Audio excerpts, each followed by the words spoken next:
Salut tout le monde, j'espère que vous allez bien. On se retrouve, oui, pour le débriefing de WWE Raw. Un WWE Raw, bien évidemment, dont on va tenter, bien sûr, de voir ce qui s'est passé.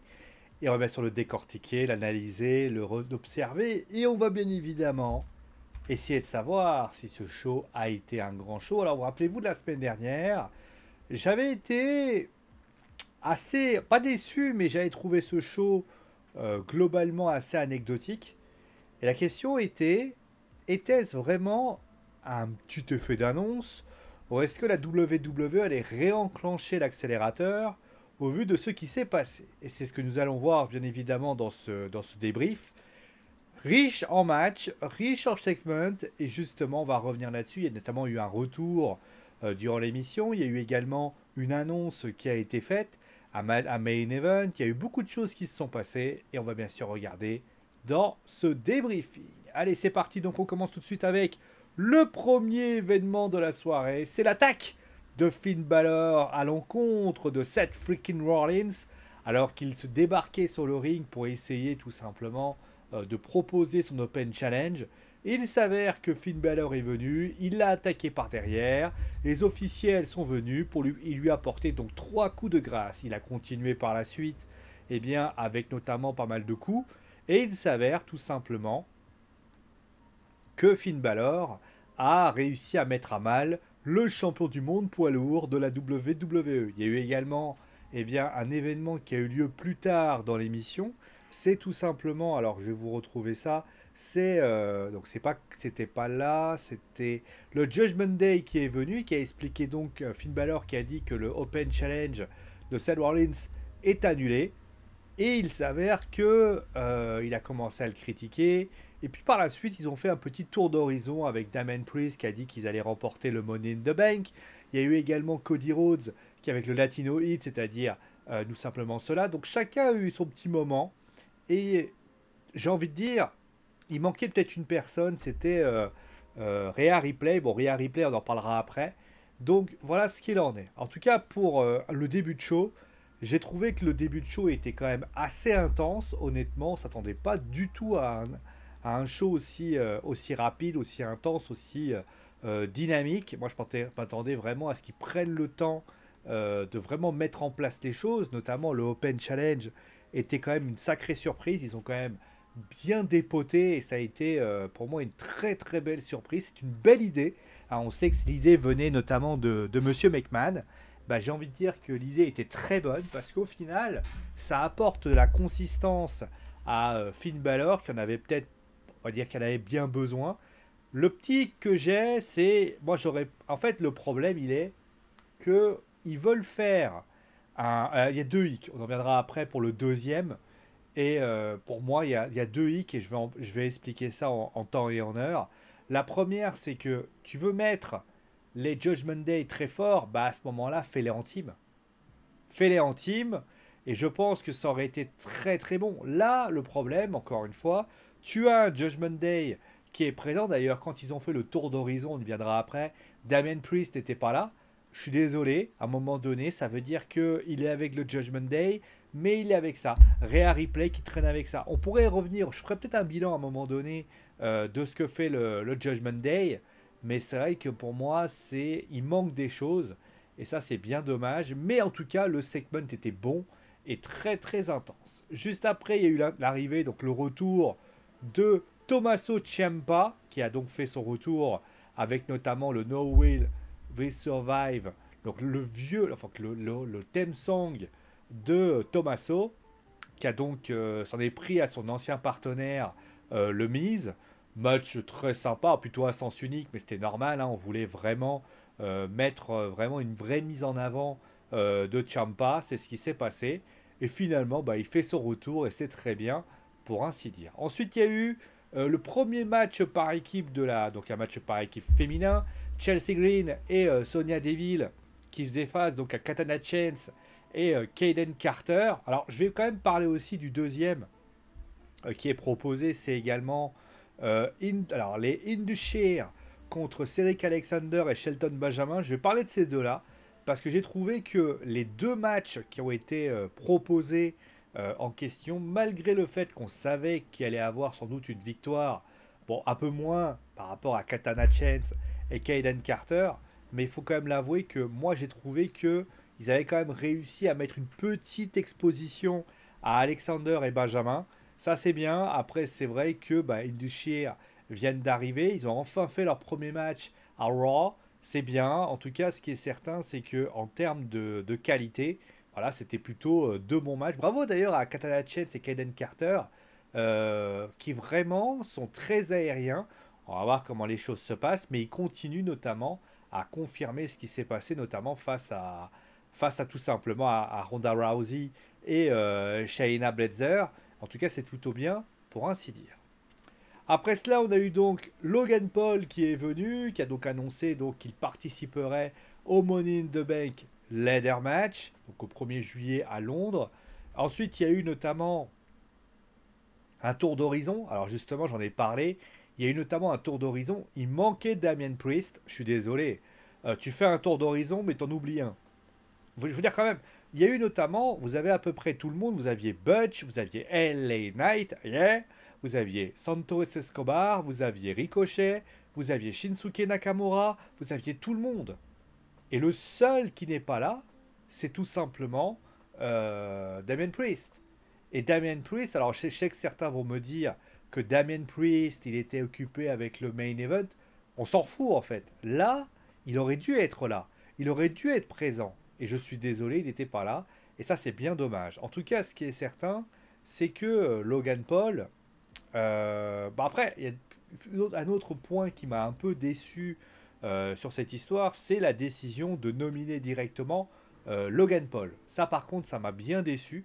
Parce qu'en fait, Logan, il vient d'arriver, il a tout de suite été désigné, il n'y a pas eu vraiment d'explication.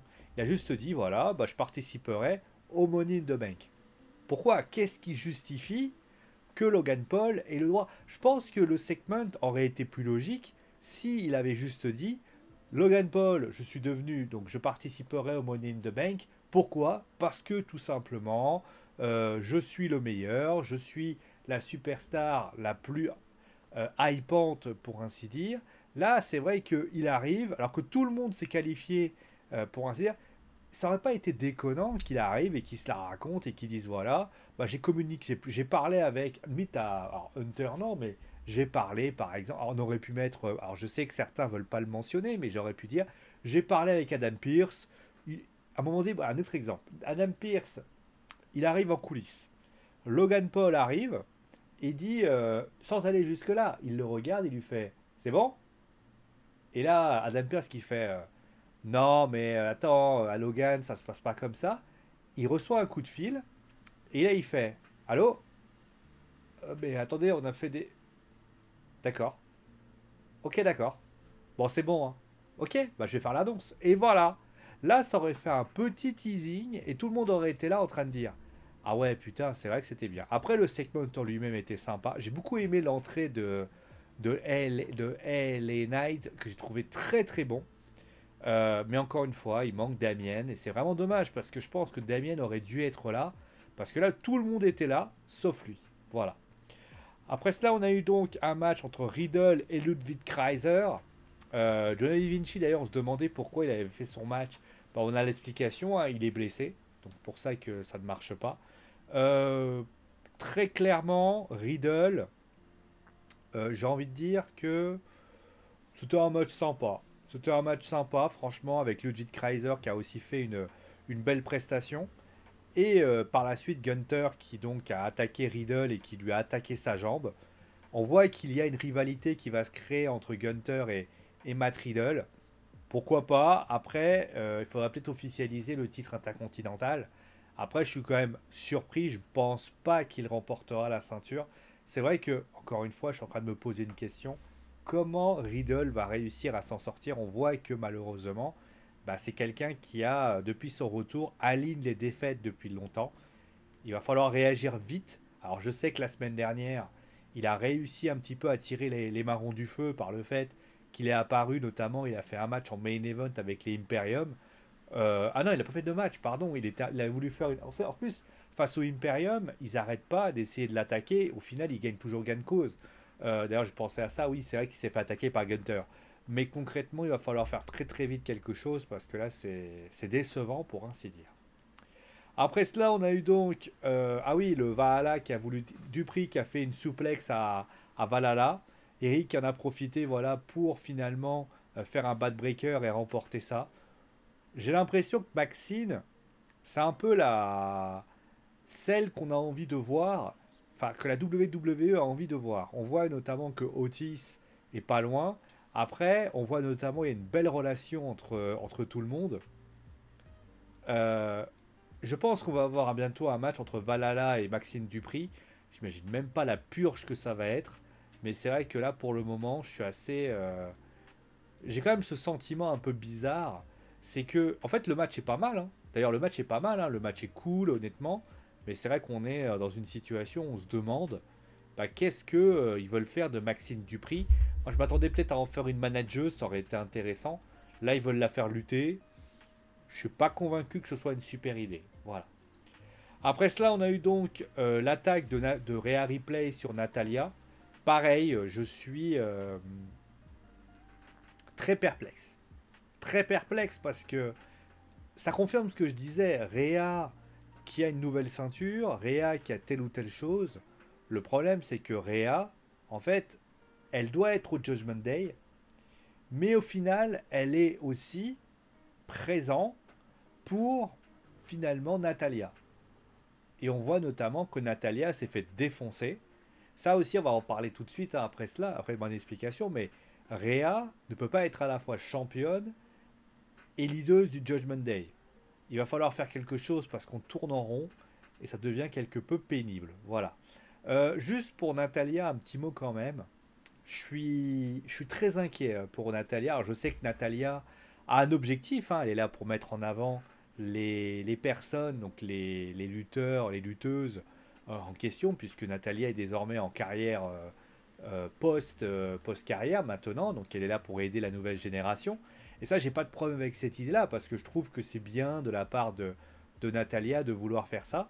Le hic que j'ai avec Nati, c'est que la petite Nati, je suis très perplexe dans ce qu'elle veut proposer. C'est-à-dire que la WWE, là, elle a fait Night Champion, elle a perdu en quelques secondes. Elle est revenue ensuite, elle a voulu avoir ce match-là. Et au final, elle se fait mais littéralement squasher. Je sais pas comment ça va se passer pour Nati, mais il va falloir faire autre chose parce que, encore une fois, hein, je veux bien qu'elle soit là pour aider les jeunes, mais là, la crédibilité, elle en a zéro parce qu'elle n'arrive pas du tout à faire ça et ça, c'est bien dommage, pour ainsi dire. Après cela, on a eu donc. Ah, ça, on va en parler de ça. Donc, le match en lui-même était bien. Hein, le match entre Raquel Gonzalez, Rodriguez et Trish Stratus était plutôt bon. Franchement, Trish m'a plutôt bien plu hein, en termes de qualité. Après, on va parler quand même de ce qui s'est passé finalement en fin hein, de match avec l'intervention. Donc, on va rappeler Becky Lynch qui attaque Zoe Starks. À ce moment-là, Trish Stratus intervient et à ce moment-là, Becky Lynch la pousse contre la barricade, littéralement. C'est-à-dire qu'elle le prend par les cheveux et en fait, elle ne sait pas qui c'est, elle la balance, victoire par disqualification. Alors, moi j'ai vu ça, je me suis dit, c'est quand même assez. Alors, certes, le règlement reste le règlement, mais quand j'ai vu l'intervention de Becky, je me suis dit, ah ouais, d'accord, donc ils veulent mettre Trish dans le Money in the Bank. Je crois que Trish n'est jamais monté sur une échelle. Et plus important, Trish n'a jamais participé, donc à ce moment-là, à un Money in the Bank, pour ainsi dire. Je ne sais même pas si elle peut être compétente dans ce délire-là.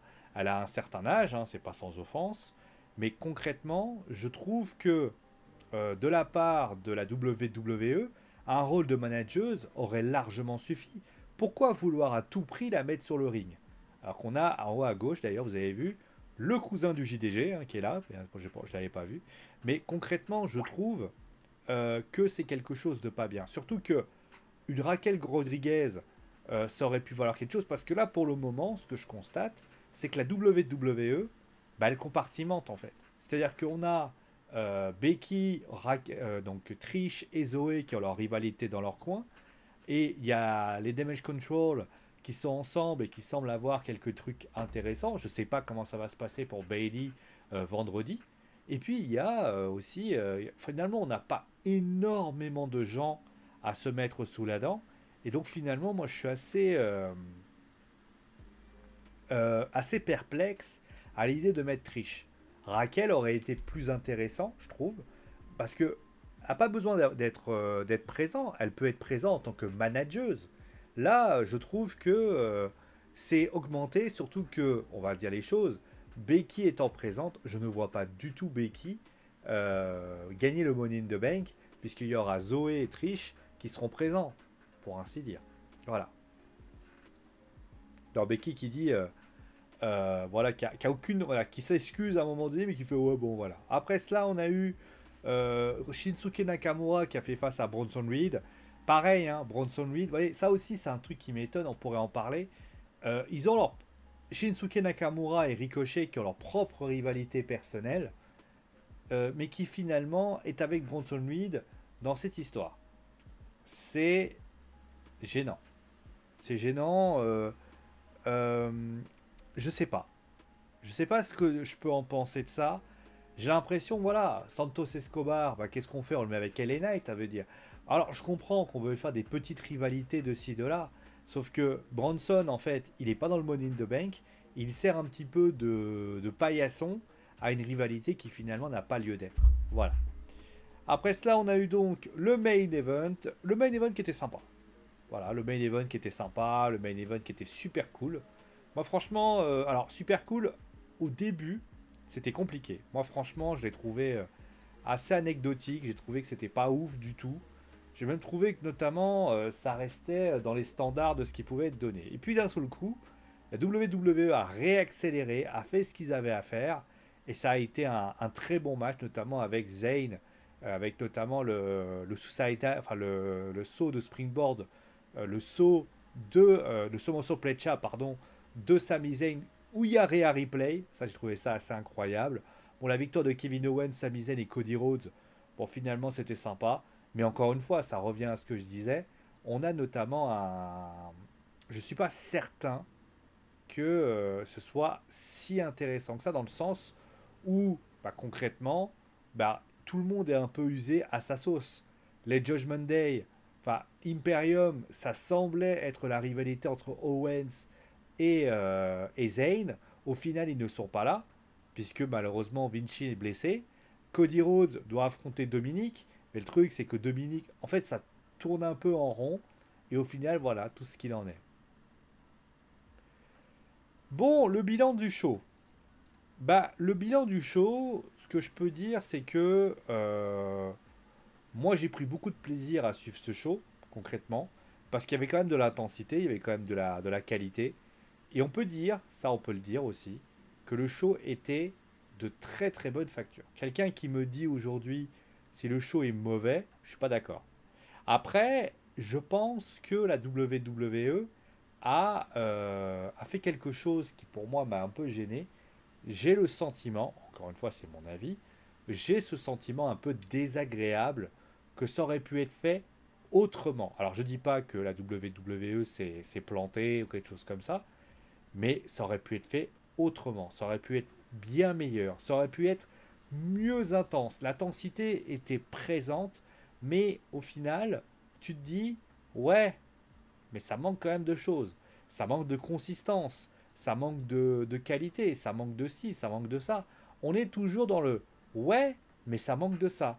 Et il y a toujours des incohérences. C'est-à-dire que malheureusement, la WWE a besoin, hélas, de faire d'autres luttes, enfin d'autres systèmes, etc., pour rendre le show plus intéressant. Je sais pas. Honnêtement, j'ai trouvé que ça manquait de qualité, ça manquait de. Je pense, en tout cas, c'est mon avis, que la WWE devrait se dire on fait un truc comme ça, on fait un truc comme ça, on fait un truc comme ça, on fait un truc comme ça, on réunit le tout. Quand je vois Damien Priest qui n'est pas présent, le tour d'honneur de tout le monde, je me dis ben c'est quand même gênant. C'est quand même gênant, c'est quand même dommage. Et je pense qu'il y a, de mon point de vue, une approche qu'il va falloir mieux mettre en scène. Après, encore une fois, je ne suis pas en train de dire que c'est mauvais. Je ne suis pas en train de dire que ça se passe mal. Mais je m'attendais quand même peut-être à autre chose, avec une approche plus intéressante, une approche plus conséquente. Parce que là, moi, je suis désolé. Je suis quand même... Ouais, je suis en train de me dire, est-ce qu'on n'aurait pas pu faire mieux? Et c'est dommage parce que je me disais, ouais, le show est pas mal, le show est de bonne qualité. Et là, je me dis, ouais, mais il y aurait pu avoir plus de qualité. Maintenant, encore une fois, si vous aimez le show, si vous avez envie de suivre le show, vous allez apprécier. Celui qui me dit non, j'aime pas ce show, il est nul, il est mauvais, non, faut arrêter. D'ailleurs, le début, d'ailleurs, qui a été changé par Vince McMahon, c'est assez ironique. D'ailleurs, il y a des gens, quand Vince McMahon n'était pas encore, ils font oh, c'est pas mal, hein, c'est une bonne idée et tout, hein. Quand ils ont appris que c'était Vince, comme quoi c'est les retournements de veste, c'est quand même assez extraordinaire, ils ont tout de suite dit ouais, non, mais attends, c'est sûr que c'était mauvais, machin. Non, mais les gars, vous dites la même chose et vous dites le contraire après. Il va falloir que vous vous mettiez d'accord avec vous-même, quoi. Bon, voilà, qu'est-ce que j'ai à dire de plus? Bah, merci à vous tous, en tout cas, d'avoir suivi l'émission. Si vous avez aimé cette émission et que vous avez envie, tout simplement, de la récompenser, je vous invite bien sûr à mettre un pouce bleu. Si jamais vous n'avez pas aimé, mettez un... Pardon, excusez-moi, je viens de roter dégueulasse en plus. Euh, Si vous avez envie, tout simplement, d'aller observer et de regarder le show et de nous dire voilà, mettez un pouce rouge et dites-moi voilà ce que vous n'avez pas aimé dans ma présentation, etc. Ça sera avec grand plaisir. Et concrètement, bah, partagez-la à vos amis aussi si vous avez apprécié. Et enfin, je terminerai avec ça. Abonnez-vous, mettez la cloche. En tout cas, prenez soin de vous, amusez-vous bien et ciao tout le monde.